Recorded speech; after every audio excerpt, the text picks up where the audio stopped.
Welcome to McPlum, simple solutions served daily. You start by validating the essentials. Backends must expose health endpoints and respond within the configured timeout. Once done, bind a virtual IP and open listener ports. This is the entry point for client traffic. Next, pick an algorithm because that choice dictates distribution behavior, round-robin for even spread, least connections to favor idle servers, or IP hash for sticky mapping. Make sure to set session persistence only if your application requires it, and test a single request flow to confirm reachability. You now observe traffic flow. The load balancer accepts the client connection and inspects the request.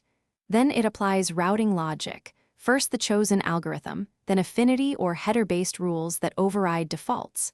If SSL termination is enabled, decrypt here and possibly modify headers to convey original client IP, otherwise pass through. Then evaluate backend health state in real time and select the target.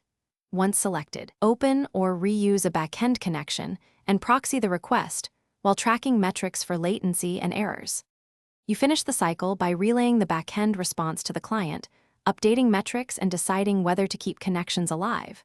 Then implement resilience, retries with backoff, circuit breakers to isolate failing hosts, and queues or rate limits to protect backends.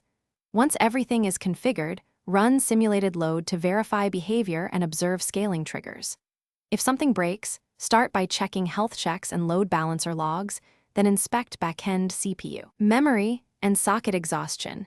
Fixing health probes often resolves routing issues quickly. Thanks for watching. Stay juicy and subscribe.